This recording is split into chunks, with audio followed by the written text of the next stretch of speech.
ఈ ఐగుప్తులో నుంచి బయలుదేరిన సంఘటన నిర్గమకాండం 13వ అధ్యాయం 17 నుంచి మనం చూడొచ్చు. అక్కడ రాయబడ్డ మాట చూస్తే, మరియు ఫరో ప్రజలను పోనీయగా దేవుడు ఈ ప్రజలు యుద్ధము చూసినప్పుడు వారు పశ్చాత్తాపడి ఐగుప్తు తిరిగిపోతురేమో అనుకుని ఫిలిస్తీన్ల దేశము సమీపమును ఆ మార్గమున వారిని నడిపించలేదు. అయితే దేవుడు ప్రజలను చుట్టుదారియకు ఎర్ర సముద్రపు మార్గము అరణ్య మార్గం నడిపించను. ఇశ్రాయేలు యుద్ధ సన్నద్ధుల ఐగుప్తులో నుండి వచ్చేదిరి. మరియు మోషే యోసేపు ఎముకలు తీసుకొని వచ్చను. సో మనకు తెలిసిన రీతిగా యోసేపు ప్రమాణం చేయించుకుంటాడు, నేను చనిపోయిన తర్వాత నా ఎముకలు ఐగుప్తులో పాతి పెట్టక పితరుల దేశానికి తీసుకుని వెళ్ళాలని. దాని ప్రకారం ఐగుప్తు దేశానికి తీసుకుని వెళ్తారు. మరి వారు ఆ ప్రాణం విషయంలో దేవుడు ఒక ప్రణాళిక వేస్తాడు. ఎందుకంటే వారికి దగ్గర దారి ఫిలిస్తీయ దారి. మీకు మ్యాప్ కనబడుతుంది కదా, ఎవరైనా ఒకటి చెప్పండి, మ్యాప్ కనబడుతుందా? కనపడుతుంది సార్. ఓకే, ఇక్కడ ఈ గోషేను ఈ ప్రాంతంలో వారు ఇశ్రాయేలు నివసించారు. ఎందుకంటే ఈ ఈ గ్రీన్ అంతా కూడా వాటర్ బెల్ట్. సో అప్పుడు యోసేపు ద్వారా వచ్చినప్పుడు ఇక్కడ నైలు నది తీరం కాబట్టి ఇక్కడ వారికి బాగా పంట పండడానికి అవకాశం ఉంటుంది. కాబట్టి ఈ గ్రీన్ ప్రాంతం అంతా కూడా ఇశ్రాయేలు ఆక్యుపై చేసి ఉంటారు. సో ఆ గోషేను ప్రాంతంలో నుండి వారు ఇక్కడ చూడండి, కానాను ఉంది కదా, కనబడుతుందా? కానాను ప్రాంతం. సో ఈ కనాను ప్రాంతం రావడానికి గోషేన్ నుంచి షార్ట్ కట్ రూట్ ఇది, ఇట్లా పోవాలి. అర్థమవుతుందండి మీకు? Okay sir. ఈ దారిలో వెళ్ళాలి. సో ఇది షార్ట్ కట్. టోటల్ గా 40 days లో వెళ్ళిపోవచ్చు ఈ దారిలో. అయితే గోషేన్ నుంచి ఇది షార్ట్ కట్ అయిపోతుంది. Yellow line short cut sir. Yellow line short cut. Okay sir, okay sir. So ఇక్కడ ఫిలిస్తీన్లు ఉన్నారు.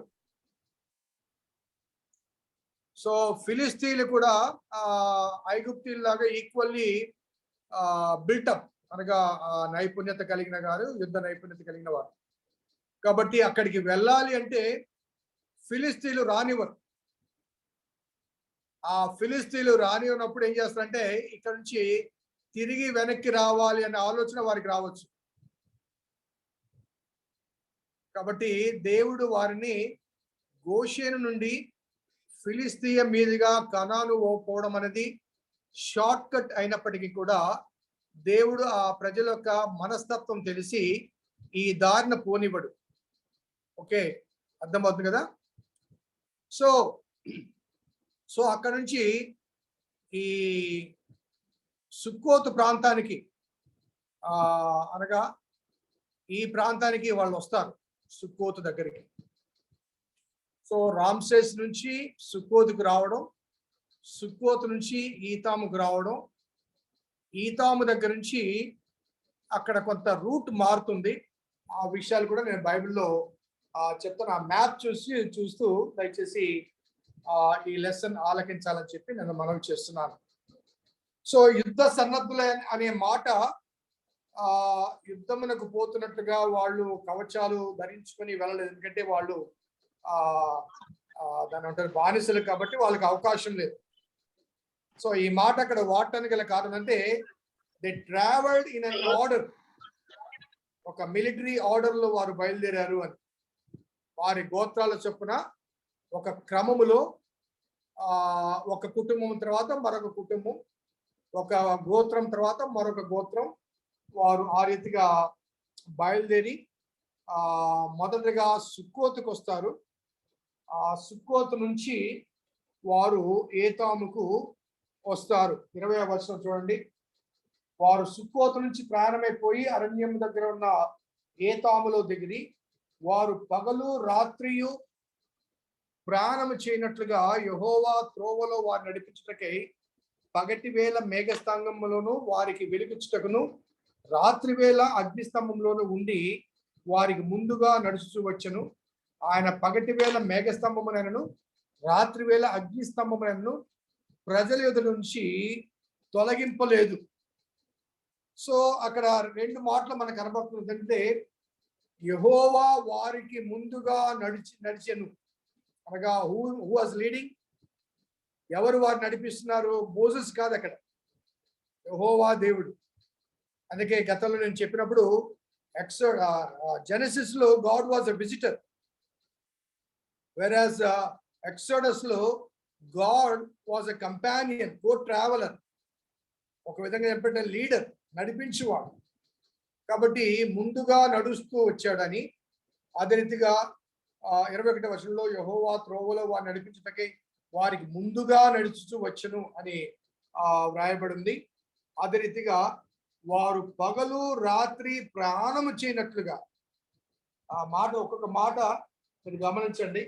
వారు 21వ వచనం, వారు పగలు రాత్రి ప్రాణము చేయనట్లుగా యెహోవా త్రోవలో వారిని నడిపించుటకై పగటి వేళ మేఘ స్తంభములోను వారికి వెలుగిచ్చుటకు రాత్రి వేళ అగ్ని స్తంభంలో ఉండి వారికి ముందుగా నడుచుతూ వచ్చెను. ఆయన మేఘ స్తంభాన్ని తీసివేయలేదట, రాత్రి వేళ అగ్ని స్తంభాన్ని తొలగించలేదట. సో పగలు మేఘ స్తంభము, రాత్రి అగ్ని స్తంభం, ఆ రెండింటి యొక్క అవసరత, the necessity of these two pillars. దేనికంటే పగటి వేళ ఆ ఎడారి ప్రాంతం భయంకరమైన ఉష్ణోగ్రత ఉంటుంది. కాబట్టి ఆ భయంకరమైన ఉష్ణోగ్రత ప్రాంతంలో పగటి వేళ ప్రయాణం చేయాలి అంటే వారికి ఆ వేడికి, ఆ ఇసుక తిన్నెల మధ్య చాలా మంది ప్రాణాలు విడిచే అవకాశాలు ఉన్నాయి. కాబట్టి దేవుడు వారికి ఆ ఉష్ణోగ్రత తగ్గించడానికి మేఘాన్ని ఉంచాడు. సో కాబట్టి ఆ మేఘం ఏం చేస్తుందంటే సూర్య రశ్మిని తగ్గించి వారికి నీడనిస్తుంది. ఎందుకంటే ఎడారి ప్రాంతంలో చెట్లు చేమలు మనకున్నట్లుగా గ్రీనరీ ఉండదు. కాబట్టి ఎటు చూచినా ఇసుక తిన్నెలే ఉంటాయి. కాబట్టి వారికి నీడ దొరకదు. అందులో 6 లక్షల బలం, కాల్బలం వారు, అంతమందికి నీడ ఎక్కడి నుంచి దొరుకుతుంది? ఏ చెట్టు ఇవ్వగలదు? So they have to travel through the night, through the day, for which దేవుడు మేఘ స్తంభాన్ని వారికి నీడగా ఉంచాడు. అలాగే రాత్రి వేళ న్యాచురల్ గా చీకటి కమ్ముతుంది. కాబట్టి చీకటిలో ప్రయాణం చేయడం కష్టం. కాబట్టి అక్కడ అగ్ని స్తంభాన్ని ఉంచి ఆ అగ్ని స్తంభం యొక్క వెలుగులో రాత్రి కూడా ప్రయాణం చేయడానికి అవకాశం కలిగించాడు. సో ఆ మేఘ స్తంభమేమో రాత్రి వేళ వారికి నీడనిస్తుంది, అగ్ని స్తంభమేమో పగటి వేళ వారికి వెలుతురిస్తుంది. ఆ రీతిగా దేవుడని యెహోవా వారి యొద్ద నుంచి మరి దాన్ని తొలగించలేదు అనే ఆ విషయాన్ని మనం గమనించవచ్చు. నిర్గమకాండం 40వ అధ్యాయంలో అనగా లాస్ట్ చాప్టర్ లో 36, 38 వచనాల్లో ఆ మాట అనగా ఈ మేఘ స్తంభము, ఆ అగ్ని స్తంభము ఆ గడియ వరకు అనగా ఆ చివరి గడియ వరకు వారితో కలిసి ప్రయాణం చేసింది అన్న విషయాన్ని 40వ అధ్యాయాన్ని కూడా అది అక్కడ చెప్పడం జరుగుతుంది. So they travel with the support. ఆ సపోర్ట్ ఏంటంటే దేవుడు వారికి ముందుగా నడిచాడు, మేఘ స్తంభము వారికి నీడగా ఉంది, అగ్ని స్తంభము వారికి వెలుతురు ఇచ్చింది. ఎడారి ప్రాంతం అంతా కూడా దేవుడని యెహోవా వారికి ముందుగా ఉండి నడిపించెను అన్నది మనము గమనించాలి. అనగా హౌ దే ట్రావెల్డ్, దేవుడు ఎలా వారిని నడిపించాడో ఆ విషయాన్ని మనం జ్ఞాపకం చేసుకోవచ్చు. So coming to the 14th chapter, మరియు యెహోవా మోషేతో ఇలాగ సెలవిచ్చెను, ఇశ్రాయేలు తిరిగి పీహహీరోతు ఎదుటను అనగా మిగ్దోలుకు సముద్రమునకు మధ్య ఉన్న బయల్సెఫోను ఎదుటను దిగవలనని వారితో చెప్పుము. దాని ఎదుట సముద్రం యొద్ద వారు దిగవలను. ఇక్కడ రాయబడ్డ మాట ఏంటంటే వారు సుక్కోతుకు వెళ్ళారు, సుక్కోతు నుంచి ఈతాముకు వెళ్ళారు. అక్కడ దేవుడు ఏమనంటే తిరిగి అనగా కమింగ్ బ్యాక్. మీరు ఇక్కడ గమనించండి, ఈ ఈ ప్రాంతంలో సుక్కోతు నుంచి ఈతాము వచ్చారు, ఈతాము దగ్గర నుంచి వెనక్కి వచ్చారు. చూసారా ఈ మ్యాప్ లో వెనక్కి వచ్చారు. సో అక్కడ రాయబడ్డ మాట అంటే తిరిగి పిహహీరోతు ఎదుటను మిగ్దోలుకు సముద్రం మధ్య ఉన్న బయల్సెఫోన్ ఎదుటను దిగవలని వారితో చెప్పుము, దాని ఎదుట సముద్రం వద్ద వారు దిగవలను. సో వారిని ఎందుకు దేవుడు వెనక్కి తీసుకుని వచ్చాడు? ఒకసారి ఆ ప్రాంతాన్ని దృష్టించండి. ఈతాము సుక్కోతు నుంచి ఈతాము నుండి మారాకు రావాలంటే వారు ఎర్ర సముద్రము దాటవలసిన అవసరం లేదు. స్పష్టంగా కనబడుతుంది కదండి? కనబడుతుంది సార్. ఇక్కడ ఈతాము నుంచి వాళ్ళు డైరెక్ట్ గిట్ వచ్చేయచ్చు, కానీ తిరిగి వెనక్కి వచ్చారు. తిరిగి వెనక్కి వచ్చి ఎర్ర సముద్రం దాటారు. సో ఈతాము నుంచి డైరెక్ట్ గా వస్తే వారు ఎర్ర సముద్రం క్రాస్ చేసే అవకాశం లేదు, అవసరం కూడా లేదు. కానీ దేవుడు మళ్ళీ 2 అడుగులు, దాదాపు 8 కిలోమీటర్లు అనుకుంటా, 2 అడుగులు వెనక్కి తీసుకొచ్చి పిహహీరోతు దగ్గర అక్కడ సముద్రం ఎదుట వారిని క్యాంప్ చేయమంటాడు. ఆ దేవుని ప్రణాళిక ఒక్కసారి మనం ఆలోచిద్దాం. సో మొదట ఫిలిస్తీయ మీదుగా వెళ్ళటానికి దేవుడు ఒప్పుకోడు, అట్స్ స్ట్రైట్ రూట్ అది. అలాగే సుక్కోతు నుంచి ఏతాం మీదుగా మారా వెళ్ళాలి అనడానికి అవకాశం ఉన్నప్పటికీ కూడా దేవుడు ఆ రూట్ కూడా ఆపేస్తాడు. మరలా వెనక్కి తీసుకువచ్చి ఆ సముద్రం దగ్గర నుంచి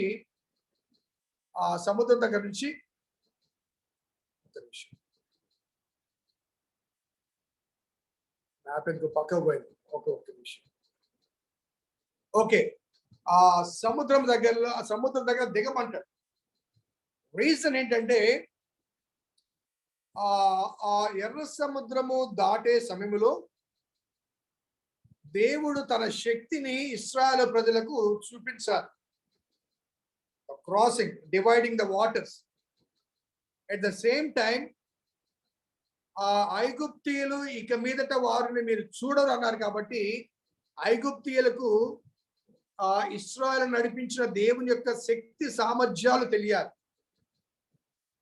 సో పర్పస్లీ దేవుడు ఉద్దేశపూర్వకంగా వెనక్కి నడిపించి కొద్ది సమయము వెనక్కి నడిపించి అక్కడ నుంచి ఎర్ర సముద్రం దాటే ఆ పరిస్థితి ఏర్పాటు చేశారు. ఆ పరిస్థితి ఏర్పడినప్పుడు ఎప్పుడైతే వీరు వెనక్కి వచ్చి ఎర్ర సముద్రము దగ్గర దిగారో ఇమ్మీడియట్ గా ఫరోకు వర్తమానం వెళ్తుంది. ఆ వర్తమానం ఏంటంటే వారు సముద్రం దగ్గర ఆగారు, ముందుకు వెళ్ళలేరు, కాబట్టి మనం వెళ్ళి వాళ్ళని వెనక్కి తెచ్చుకుందాం. ఎందుకంటే సముద్రము దాటడం అనేది వారికి అసాధ్యం. వెనక నుంచి మనం వెళ్దాం, వాళ్ళని సంహరిద్దాం, వెనక్కి తెచ్చుకుందాం అనే ఆ ఐడియా మరి ఆ సముద్రం దగ్గర ఆగబట్టే ఫరోకు వచ్చింది, అదర్వైజ్ రాదు. అక్కడ కూడా దేవుడని యెహోవా వారిని కఠినపరిచాడు, అనగా ఫరోని కఠినపరిచాడు అనే మాట మనం 3వ వచనం చూడండి. ఫరో ఇశ్రాయేలును గూర్చి వారు ఈ దేశములో చిక్కుబడి ఉన్నారు, అరణ్యము వారిని మూసివేసినని అనుకును.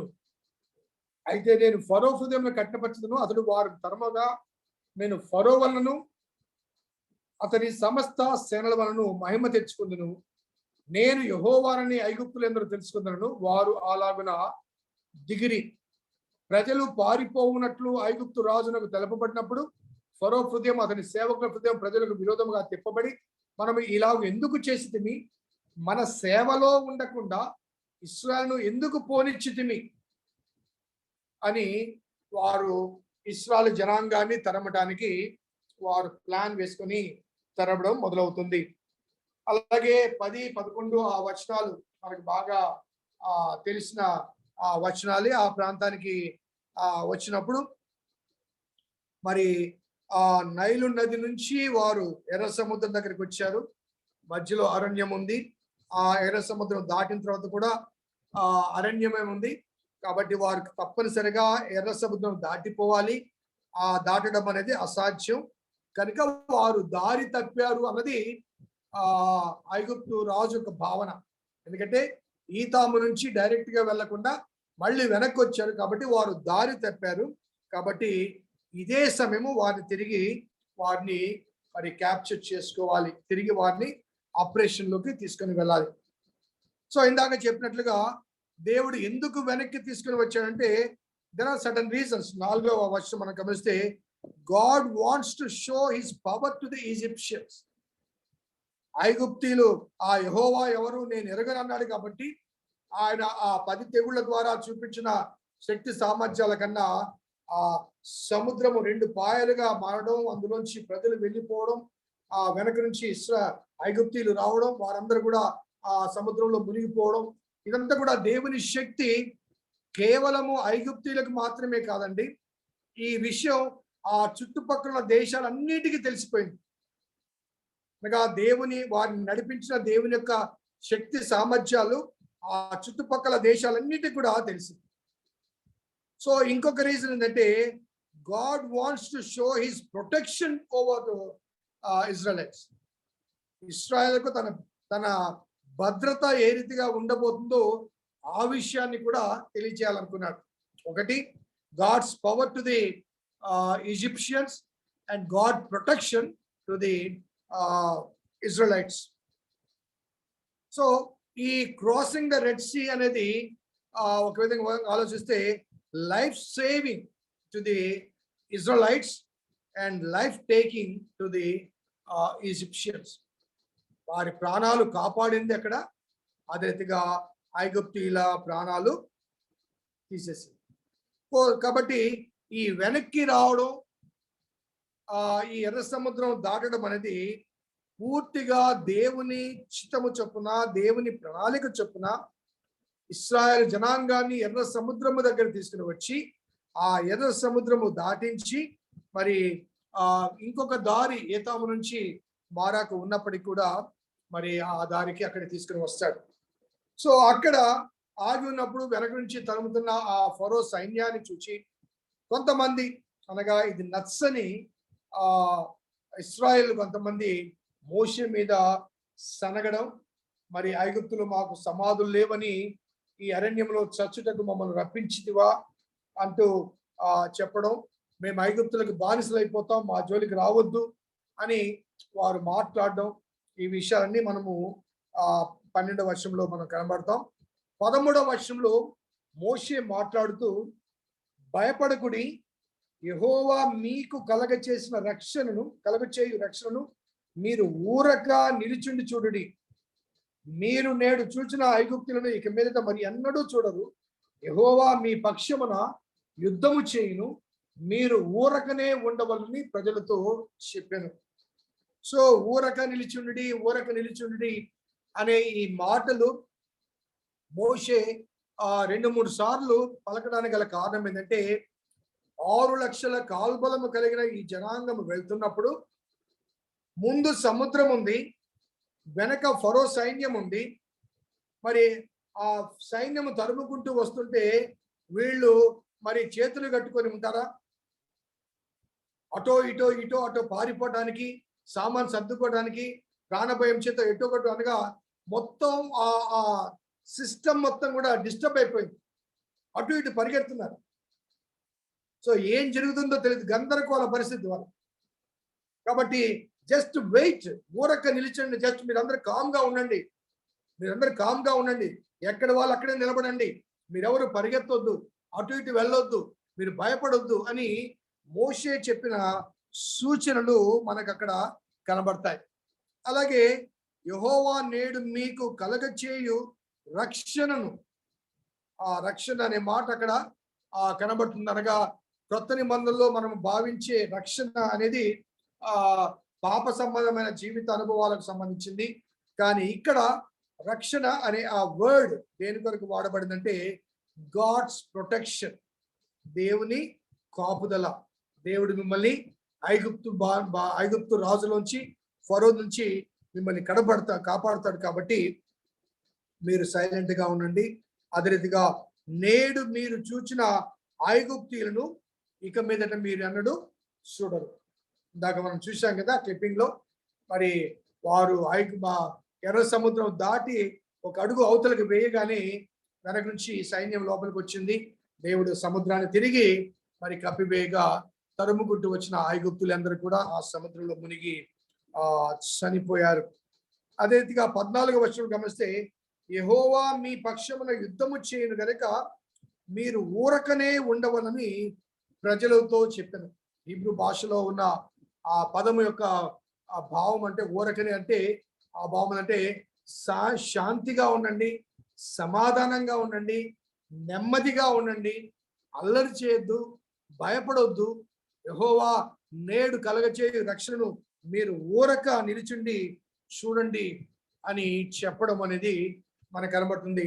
ఈ సంభాషణలో మనకు చాలా ప్రాముఖ్యంగా కనిపించే ఒక అంశం ఏంటంటే, ఈ సంభాషణలో మోషే యొక్క విశ్వాసం, ద ఫెయిత్ ఆఫ్ మోసెస్, అనగా మోషేకు ఈ ప్రయాణం గురించి సుక్కోతు నుంచి ఈతాము నుంచి మరలగా వెనక్కి పిహాహీరోతు దగ్గరికి వెనక్కి రావాలి, సముద్రం దగ్గరికి ఆగాలి, ఈ విషయాలన్నీ దేవుడు చెప్పలేదు. కానీ ఈ దేవుడు తనకు ముందుగా ఉండి నడిపిస్తున్నాడని, ఆ దేవుడు మాకు తోడుగా ఉన్నాడని ఆ విశ్వాసాన్ని పరిపూర్ణంగా మరి అక్కడ మోషే వ్యక్తపరుస్తాడు.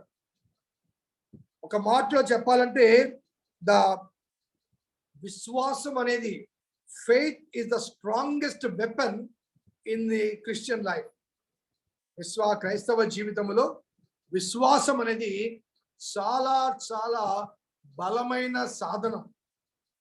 ఆ విశ్వాసం ద్వారా సాధించలేనిదంటూ ఏది లేదు. ఏ కత్తి కానీ, లేకపోతే ఏ ఖడ్గము కానీ, లేకపోతే ఏ ఆయుధము కాని ద్వారా కానీ, లేకపోతే ఏ ఆజ్ఞ ద్వారా కానీ సాధించలేనిది విశ్వాసం ద్వారా సాధించగలము. మరి ఇక్కడ ఆ సముద్రము ఎదురుగా ఉంది, వెనక నుంచి సైన్యం ఉంది. మోషే మీరు అల్లరి చేయొద్దు, నిశ్శబ్దంగా ఉండండి, నేడు యెహోవా కలగచేయు రక్షణ మీరు చూడండి, ఈ ఐగుప్తులను మరలా చూడండి మోషే చెప్పగలిగాడు. అంటే ఆ మోషే యొక్క విశ్వాసం అక్కడ కనబడుతుంది. ఆ మాట దేవుడు ముందుగా ఆ మోషేకు చెప్పలేదు, కానీ మోషే తన విశ్వాస ప్రదర్శన ద్వారా అక్కడ దేవుని యొక్క శక్తిని ఆనాటి ఆ ఇశ్రాయేలు ప్రజలకు, అదే రీతిగా ఐగుప్తీయులకు చూపించడము అనేది కనబడుతుంది. సో 15వ వచనానికి మనం వస్తే, అక్కడ యెహోవా మోషేతో అంటాడు, నీవేళ నాకు మొరపెట్టుచున్నావు, సాగిపోవుడి అని ఇశ్రాయేలుతో చెప్పుము, నీవేళ నాకు మొరపెడుతున్నావు. అనగా మన ఆ సిచ్యుయేషన్ ఒక్కసారి మనం జ్ఞాపకం చేసుకుందాం. ఆ సిచ్యుయేషన్ లో ఈ వీళ్ళందరూ కేకలు వేస్తున్నారు, గగ్గోలు చేస్తున్నారు, అల్లరి చేస్తున్నారు. మోషే వారిని నిశ్శబ్దంగా ఉండమంటున్నాడు. కానీ దేవుడు ఏమంటే, మోషే నీవు నాకేలా మొరపెడుచున్నావు అంటే, మోషే బయటికి వారితో ధైర్యంగా మాట్లాడినప్పటికీ కూడా అంతరంగంలో మౌనంగా దేవునికి విజ్ఞాపన చేస్తున్నాడు. ప్రభువా, మమ్మల్ని తీసుకుని వచ్చావు, ఇదిగో ప్రజలు ఐగుప్తులో సమాధులు లేవని మమ్మల్ని తీసుకుని వచ్చావా, ఇక్కడ చంపడానికి తీసుకుని వచ్చావా అని వారు బాధపడుతున్నారు. ప్రభువా, దయచేసి ఈ పాండమిక్ సిచ్యుయేషన్ నుంచి మమ్మల్ని కాపాడు అంటూ దేవునికి మౌన ప్రార్థన, అనగా నోరు మాత్రమే ప్రజలతో నిశ్శబ్దంగా ఉన్నటువంటిది, కానీ మోషే హృదయము దేవునితో సంభాషిస్తుంది. అందుకే నాకు నీవేళ మొరపెడుచున్నావు, సాగిపోవుడి అంటూ ఇశ్రాయేలు జనాంగముతో చెప్పుమని చెప్పడం కనబడుతుంది. అనగా మోసెస్ మాటలో ఆ ఫెయిత్ ఎక్స్ప్రెషన్, ఆయన మాటల్లో ఆ విశ్వాస ప్రదర్శన స్పష్టంగా కనబడుతుంది. ఆ విశ్వాస ప్రదర్శన ద్వారా విశ్వాస అనుభవంలోనికి వస్తారు. ఫెయిత్ ఎక్స్ప్రెషన్ నుంచి ఫెయిత్ ఎక్స్పీరియన్స్ లోనికి వస్తారు. ఫెయిత్ ఎక్స్ప్రెషన్స్ నుంచి ఫెయిత్ ఎక్స్పీరియన్స్ లోనికి వస్తారు. ఈ సందర్భంలో ఒక మాట నేను కొత్త నిబంధన ఒక మాట చెప్తాను. మత్తయి సువార్త 21వ అధ్యాయం 22వ వచనంలో, మీరు దేని గురించి ప్రార్థన చేస్తున్నారో అవి దొరికినని మీరు నమ్మినడలా ఆ క్షణమే మీకు లభిస్తుంది. అనగా మన విశ్వాసం యొక్క శక్తి ఎటువంటిదంటే, దేని గురించి మనం ప్రార్థన చేస్తున్నామో ఆ ప్రార్థించేది దొరకక ముందే దొరికినవని నమ్మినడలా ఆ క్షణమే దొరుకుతుంది. మోషే ఆ క్షణమందు మరి తాను దేవుని శక్తిని రుచి చూడబోతున్నాడని, ప్రజలను దేవుడు కాపాడబోతున్నాడని నమ్మాడు, విశ్వసించాడు. ఆ విశ్వాసాన్ని ప్రజలకు ప్రకటించాడు. అదే రీతిగా ఆ విశ్వాసాన్ని బట్టి దేవునికి ప్రార్థన చేశాడు. దేవుడు ఆ సముద్రాన్ని పాయలుగా చేయడానికి, నాకెందుకు మొరపెడుతున్నావు, నీ కర్ర సాచి సముద్రం మీద చాపి దాని పాయలుగా చేయము, అప్పుడు ఇశ్రాయేలు మరి సముద్రం మధ్యను ఆరిన నేల మీద నడిచిపోవుదురు. సముద్రం మధ్యను ఆరిన నేల మీద, తడి నేల కాదండి. తడి నేల మీద నడవాలంటే ఇసుకలో నడవడం చాలా కష్టం. కానీ ఆరిన నేల మీద దేవుడు ఎటువంటి గాలిని మరి తీసుకుని వచ్చి ఉంటాడో ఒక్కసారి మనము జ్ఞాపకం చేసుకోవాలి. ఈ గాలి యొక్క ప్రభావం ఒకసారి నేను మళ్ళీ జ్ఞాపకం చేస్తాను. ఆ వాటర్ డివైడ్ కావడానికి, ఆ నీరు రెండు వైపులా గోడవలే నిలిచిపోవటానికి, ప్రజలు ఆరిన నేల మీద నడవటానికి, ఇందాక క్లిప్పింగ్ వచ్చేసాం, పైనుంచి ఒక గాలి, ఒక వేవ్ వస్తుంది. సో ఈనాడు మన కాలంలో, మన కాల పరిస్థితులు మనకు జ్ఞాపకం చేసుకుంటే, ఈ తుఫానులు, సునామీలు సముద్రములోని నీటిని మరి నేల మీదకి తీసుకుని వస్తుంది. తుఫాను కానీ లేకపోతే సునామీ కానీ, ఆ తుఫాను యొక్క ప్రభావానికి ఏమవుతుందంటే నీటిని నేల మీదకి తెస్తుంది. అదే రీతిగా ఆ తుఫాను సమయంలో నీరు ఆకాశానికి ఎగురుతుంది. నీరు ఆకాశానికి ఎగిరి మరి సముద్రంలోంచి ఎగిరిన ఆ నీరు ఒక అలవలే ఆకాశ శూన్యంలోంచి వచ్చి నేల మీద పడుతుంది. కాబట్టి ఈ తుఫాను వచ్చినప్పుడు మనకు వర్షాలు కురుస్తాయి. సో సముద్రం నీరు పైకి ఎగరటానికి కానీ, అది వచ్చి ఆ సముద్రంలో నుండి నేల మీద పడడానికి గల కారణం ఏంటంటే గాలి. సో తుఫాను వచ్చిన ప్రతిసారి గాలి ఎందుకు ఉంటుందంటే, ఆ గాలి యొక్క మరి ఆవర్తనము ద్వారా నీరు ప్రభావితం చెందుతుంది. సో తుఫానుకు రావడానికి గల కారణము సముద్రం కాదు, సముద్రం మీద ఆవరించిన ఆ తుఫాన్ సముద్రాన్ని ఇన్ఫ్లుయెన్స్ చేసిన గాలి. కాబట్టి ఆ గాలి తుఫాన్. కాబట్టి ఆ సముద్రపు నీరు మరి అలా తరంగాల వలె పైకి ఎగిరి నేల మీదకి వచ్చాయంటే దానికి కారణం గాలి. కాబట్టి ఈ సముద్రాన్ని, ఎర్ర సముద్రాన్ని రెండు పాయలుగా చేయబడింది. ఆరిన నేలను వారు నడిచారంటే దానికి కారణం దేవుడు తన వాయువును పంపించాడు.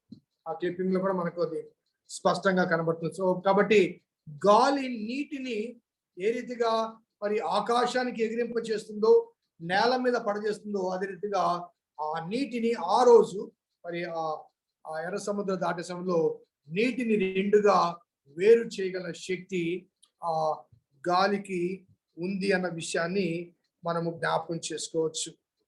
కాబట్టి 19 నుంచి 20 వచనాలు మనం గమనిస్తే, వెనక సైన్యం ఉంది, ముందు సముద్రం ఉంది. అప్పుడు ఆ దేవుని దూత వెనక్కి వెళ్ళింది. వెనక్కి ఎక్కడికి వెళ్ళింది? ఇశ్రాయేలులకు ఐగుప్తీయులకు మధ్యన నిలబడి వారికి చీకటి కలిగింపచేసింది. అనగా వారి దారి కనబడక ముందుకు ఎటు వెళ్ళాలో తెలియదు. అదే రీతిగా అక్కడ ఉన్న అగ్నిస్తంభము వీరికి వెలుతురునిచ్చింది.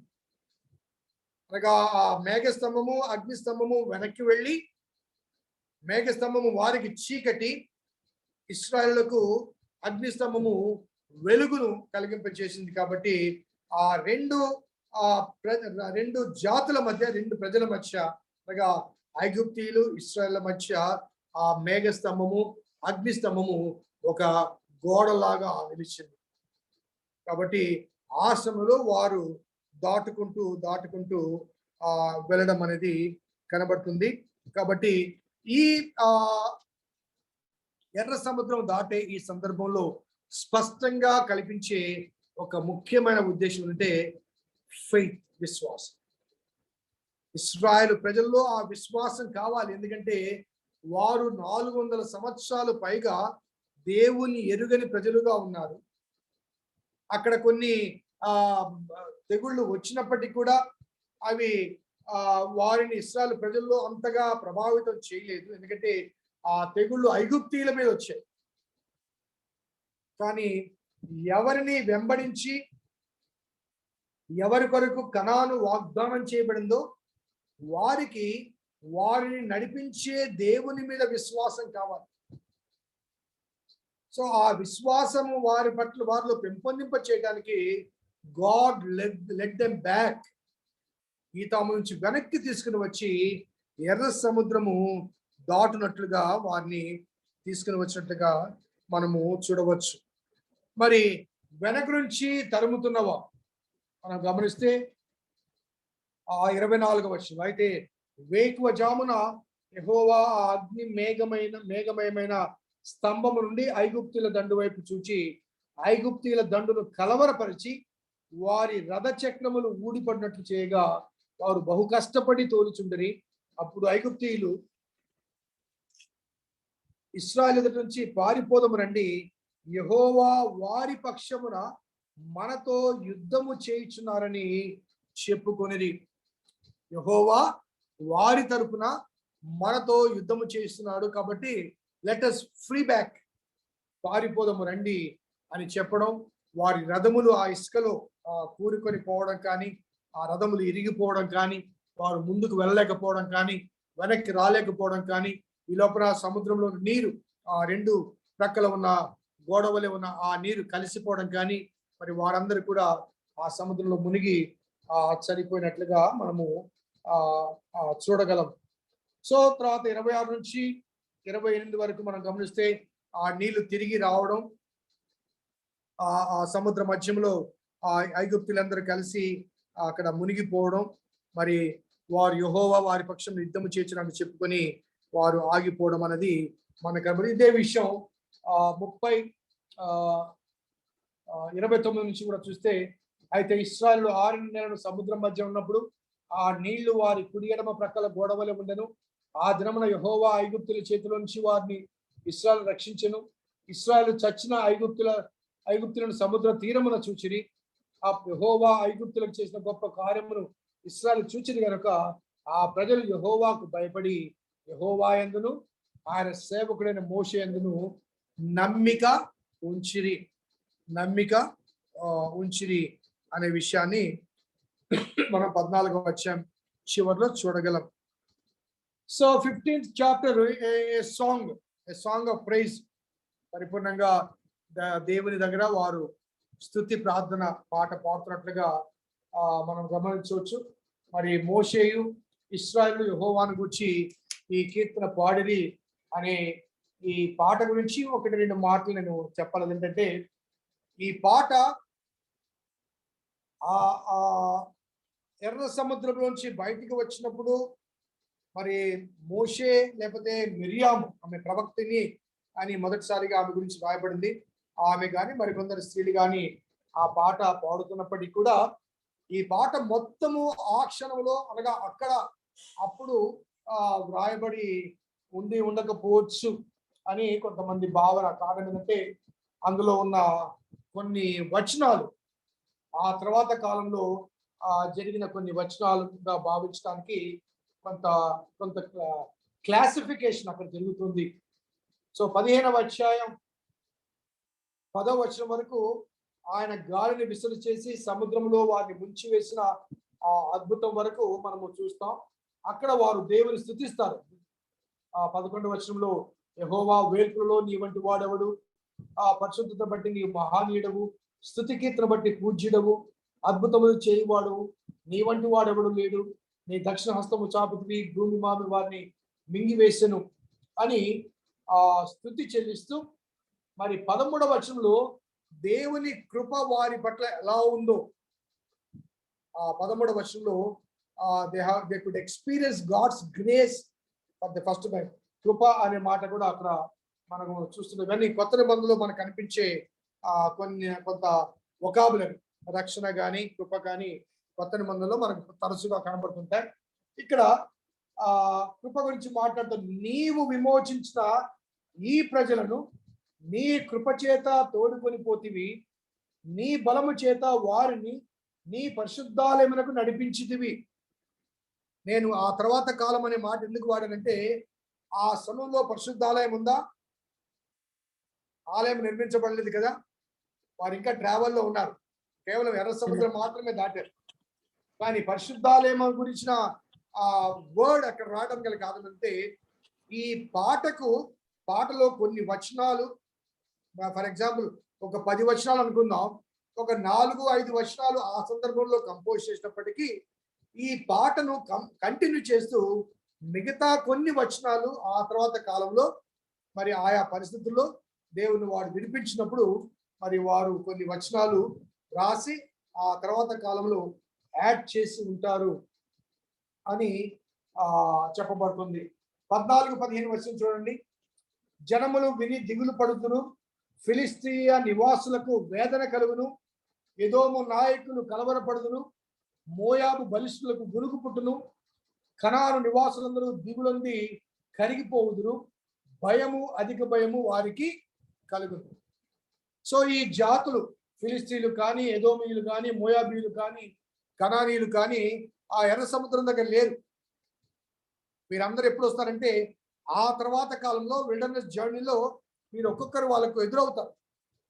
కాబట్టి వారు ఏ రీతిగా ఈ ఎర్ర సముద్రం యొక్క పార్టీషన్ గురించి చూసి వారు తెలుసుకొని ఈ ప్రజలను చూసి భయపడ్డారో, దిగులు పడ్డారో ఆ విషయాన్ని తర్వాత వాళ్ళు ఆ వచనం యాడ్ చేసినట్టుగా కనబడుతుంది.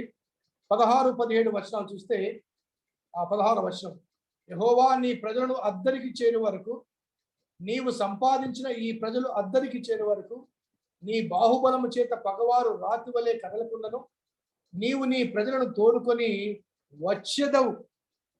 వచ్చెదవు. ఎక్కడికి? కనాను. అలాగే 17వ వచనం చూడండి. యెహోవా నీ స్వాస్థ్యమైన కొండ మీద నా ప్రభువా నీవు నివసించుటకు నిర్మించుకొనిన చోటను, నీ చేతులు స్థాపించిన పరిశుద్ధాలయమందు వారిని నిలబెట్టెదవు. యెహోవా నిరంతరము ఏలువాడు. ఈ 18వ వచనం అది ఏ కాంటెక్స్ట్ లో అంటే, నీవు నివసించుటకు నిర్మించుకున్న చోట. ఆ చోటు ఏంటి? నీ స్వాస్థ్యమైన కొండ అనగా యెరూషలేము దేవాలయము సొలొమోను కాలంలో నిర్మించబడింది. సో సొలొమోను ఎక్కడ? యెరూషలేములోని ఆ 7 కొండల్లో ఒక కొండ మీద, ఒక పర్వతం మీద సొలొమోను దేవాలయం నిర్మించాడు. ఎర్ర సముద్రము దాటినప్పుడు ఆ కొండ లేదు, ఆ కొండ మీద దేవాలయం లేదు. సో ఈ సాంగ్ కి మరి ఆయా సందర్భాల్లో కొన్ని వచనాలు రాసి, సందర్భానుసారమైన వచనాలు రాసి ఇశ్రాయేలు చారిత్రాత్మక అనుభవాలను, అనగా వారి చరిత్రలో ఆయా కాలాల్లో ఏమేమి జరిగాయో, దేవుని ద్వారా ఎటువంటి అద్భుతాలు వారు రుచి చూచారో అవన్నీ కూడా ఆయా వచనాలుగా వారు రాసి ఈ పాటకు వారు జోడించారు అని చెప్పడానికి కొన్ని అవకాశాలు కనబడతాయి. సో మరలా 19th వచనంలో, ఫరో గుర్రములు, అతని రథములు, అతని రౌతులు సముద్రంలో దిగుగా యెహోవా వారి మీదికి సముద్రం జలము రప్పించెను. అయితే ఇశ్రాయేలు సముద్రం మధ్యను 6 నెలలు నడిచిరి. ఇక్కడ 20-21 వచనంలో మిరియాము తంబురను పట్టుకున్నట్టుగా స్త్రీలందరూ తంబుర నాట్యంతోనూ ఆమెను వెంబడించగా మిరియాము వారితో కలిసి ఇట్లు పాటలు పాడను అనే మాట వాడబడింది. సో ఇక్కడ మొట్టమొదటిసారిగా ప్రవక్తిని అనే మాట, ప్రొఫెటస్ అనే మాట మిరియాము గురించి వాడింది. అప్పటి వరకు మోషే నాయకుడిగా నియమించబడ్డాడు. అహరోను అతనికి నోరుగా ఉన్నాడు, అనగా అతనికి వాయిస్ గా ఉన్నాడు, అతనికి ప్రవక్తగా ఉన్నాడు. ఎవరికి? మోషేకు ప్రవక్తగా ఉన్నాడు, మోషే తరపున మాట్లాడువాడుగా. అదే రీతిగా మిర్యామును కూడా ప్రవక్తినిగా దేవుడు అక్కడ మరి గుర్తించినట్లుగా కనబడుతుంది. కాబట్టి ఈ నాయకత్రయం అక్కడ స్పష్టంగా కనబడుతుంది. అహరోను కానీ మిర్యాము కానీ అదే రీతిగా మోషే కానీ, ఈ ముగ్గురు కూడా వారి వారి పాత్రలు. మరి ఆ తర్వాత కాలంలో అహరోను యాజకుడు అవుతాడు, మోషే నాయకుడు అవుతాడు, మిర్యాము ప్రవక్తిని అవుతుంది. ఈ ముగ్గురు కలిసి నడిపించినట్టుగా కనబడుతుంది. సో 22వ వచనాన్ని మనం గమనిస్తే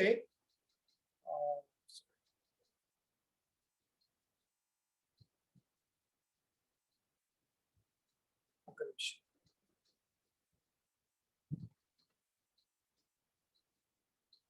22వ వచనంలో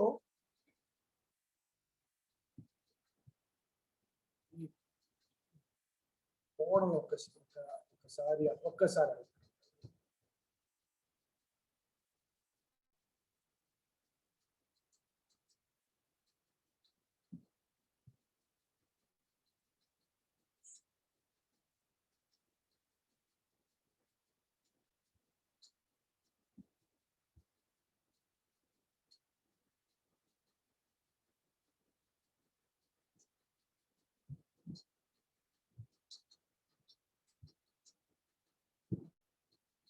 ఒక్క నిమిషం.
సారీ, ఈ మ్యాప్ కూడా కాదు.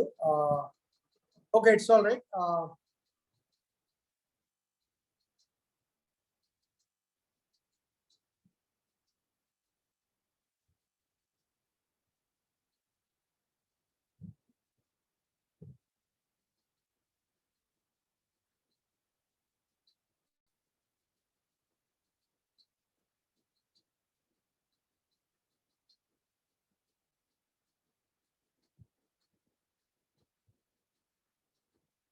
సో ఈ 22వ వచనం నుండి మనం గమనిస్తే, మోషే ఎర్ర సముద్రం నుండి జనులను సాగ చేయగా వారు షూరు అరణ్యములోనికి వెళ్ళి దానిలో 3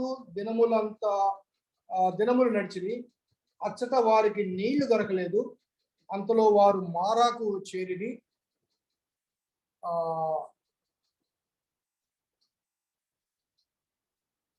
చూడండి,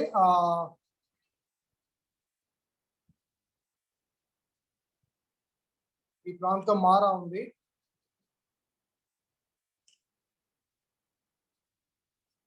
సో ఇక్కడ రెడ్ సీని క్రాస్ చేసిన వారు అక్కడ నుంచి మారాకు, ఆ తర్వాత ఎలీముకు వారు ట్రావెల్ చేశారు. సో ఇందాక చెప్పినట్టుగా ఇట్లా స్ట్రైట్ గా ఫిలిస్తీయ ప్రాంతం కూడా వెళ్లకుండా దేవుడు ఇక్కడికి తీసుకుని వచ్చి మళ్ళీ ఇక్కడికి వెనక్కి తీసుకుని వచ్చి మళ్ళీ ఇక్కడ మార్చి, సో ఇక్కడ నుంచి ఇలాగా మారాకు తీసుకుని వచ్చారు. సో ఇక్కడ నుంచి ఇక్కడికి దాదాపు 3 దినముల ప్రయాణం వారు చేస్తారు. ఆ 3 దినముల ప్రయాణం చేసినప్పుడు అక్కడ నీరు వారికి దొరకలేదు. మనకు ఇందాక నేను చెప్పిన అరణ్యము, అది at the same time desert, ఒక ఎడారి ప్రాంతం. వారికి ఏమి ఉన్నా లేకున్నా కానీ నీరు తప్పనిసరిగా కావాలి. నీరు లేకపోతే ప్రయాణం చేయలేదు. కాబట్టి ఆ నీటి గురించి 2-3 సార్లు సనిగిన అనుభవాలు మనకు అక్కడ కనబడతాయి.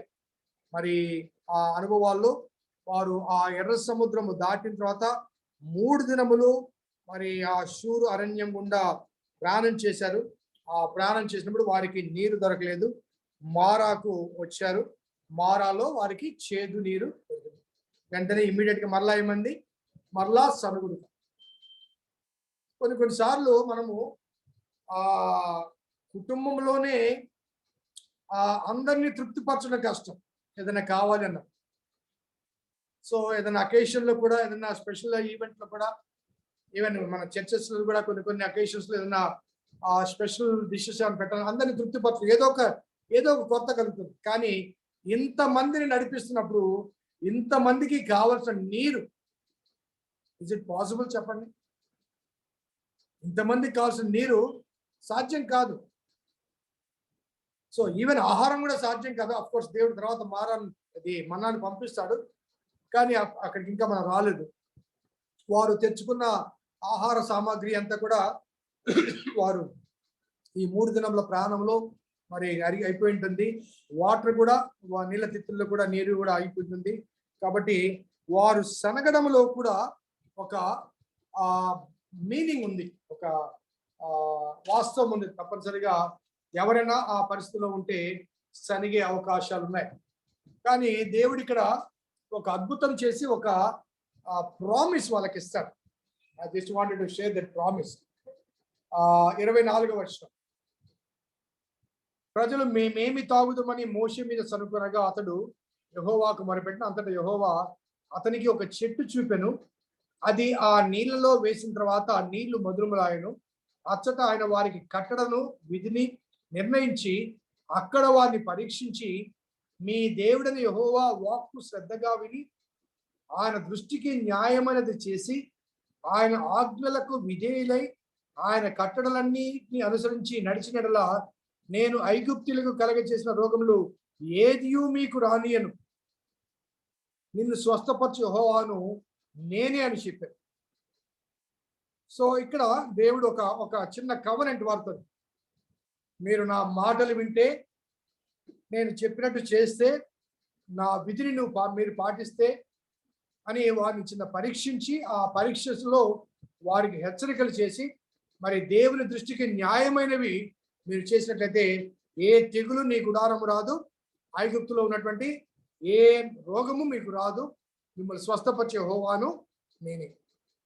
సో ఇక్కడ 3 విషయాలు మనము ఇప్పటి వరకు దేవుని గురించి తెలుసుకోవాలి. ఆ ఆది కాండములో దేవుడు సృష్టికర్తగా కనబడతాడు. సర్వోన్నతుడు, సర్వశక్తిమంతుడు, సృష్టికర్త. సో నిర్గమ కాండంలోకి వచ్చేసరికి దేవుడు ఎలా కనబడతాడంటే, మొదటిది విమోచకుడుగా కనబడతాడు. ఐగుప్తులోంచి, ఆ దాస్యములోంచి వారిని విడిపించాడు. రిడీమింగ్ గాడ్, విమోచకుడైన దేవుడు. రెండవది ఆ ఎర్ర సముద్రములోంచి వారిని దాటించి రక్షించు దేవుడిగా, అనగా రక్షణకర్త అయిన దేవునిగా పరిచయం చేయబడతాడు. ఇక్కడ ఆ మారా దగ్గర వారిని పరీక్షించి ఏమంటే నిన్ను స్వస్థపరిచే దేవుణ్ణి అంటాడు. So creator God, redeeming God, saving God and healing God. చూసారా, గాడ్స్ అట్రిబ్యూషన్స్ అన్ని కూడా, దైవిక లక్షణాలన్నీ కూడా వారికి ఈ ప్రాణ కాలంలోనే ఒక్కొక్కటిగా వారికి వివరిస్తున్నట్లుగా, అనగా he was expressing what he was, what he is and what he will be.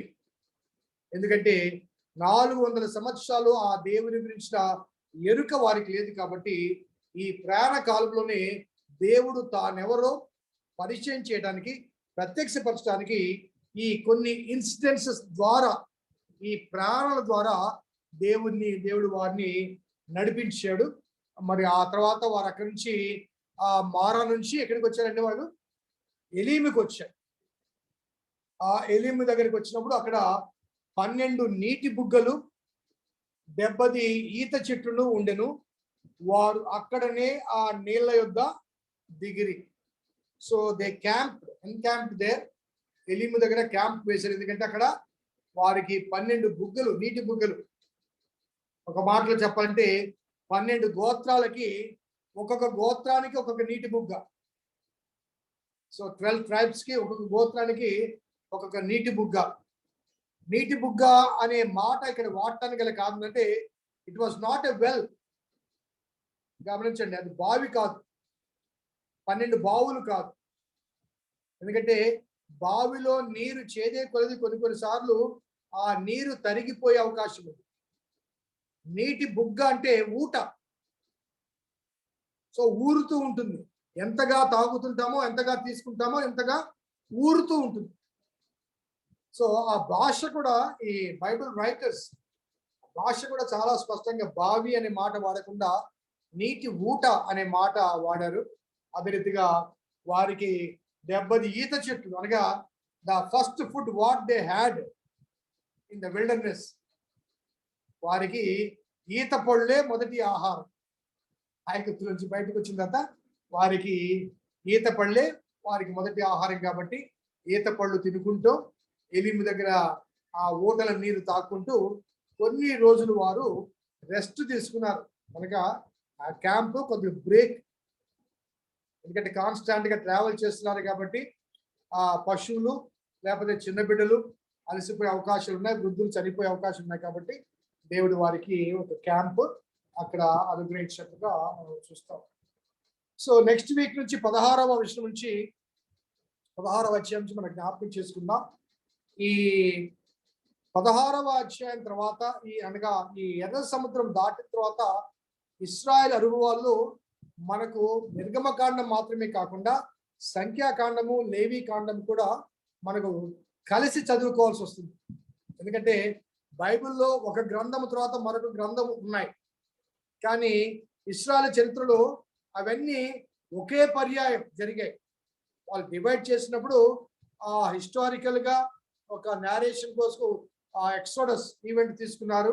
అదే రీతిగా లెవిటికస్ అనేది వారికి ధర్మశాస్త్ర సంబంధమైన విధి విధానాల కొరకు లెవిటికస్ అని ఇచ్చారు. ఇవన్నీ కూడా 16 నుంచి ఆయన సీనాయి పర్వతం దగ్గరికి వచ్చిన తర్వాత దేవుడు వారికి ఇచ్చిన సూచన మేరకు ఇవి క్రానోలాజికల్ ఆర్డర్ లో మనం వెళ్తాం. అనగా టైం స్కేల్ బట్టి మనము వెళ్తాం. బైబిల్లో ఉన్న టెక్స్ట్ బట్టి కాకుండా క్రానోలాజికల్ ఆర్డర్ లో నిర్గమకాండము, సంఖ్యాకాండము, లేవి కాండము 3 కలుపుకొని, ఆ తర్వాత ద్వితీయోపదేశ కాండం కూడా కలుపుకొని, మరి 4 పుస్తకాలు కలుపుకొని మనం ధ్యానం చేసుకుంటూ వెళ్తాం.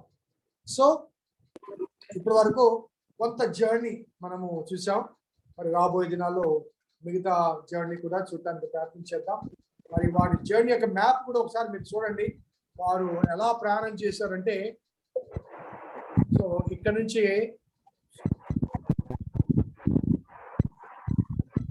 ఇలా వెళ్ళి ఇక్కడికి వెళ్ళి మళ్ళీ ఇక్కడికి వెళ్ళి ఇక్కడ మళ్ళీ వెనక్కి వచ్చి మళ్ళీ ఇక్కడికి వచ్చి మళ్ళీ ఇలా వెళ్ళి ఇలా వచ్చి ఇలా వచ్చి, సో ఇక్కడ వెనక ఎక్కడో ఉంది ఇశ్రాయేలు దేశం, కనాను దేశం. కానీ దేవుడు వారిని పరీక్షిస్తూ 40 రోజుల ప్రయాణాన్ని 40 దినముల ప్రయాణంగా మార్చాడు. అక్కడక్కడ ఒక్కొక్క ప్లేస్ లో ఒక్కొక్క ప్లేస్ కు ఒక్కొక్క స్పిరిచువల్ సిగ్నిఫికెన్స్ మనం గమనిస్తాం. కాబట్టి ప్లేస్ వైజ్ మనము బైబిల్ స్టడీ చేసుకుంటూ వెళ్తాం. సో రూతమ్మ ప్రార్థన చేస్తారు. సో ప్రార్థన చేస్తే మనం క్లోజ్ చేసుకుంటాం.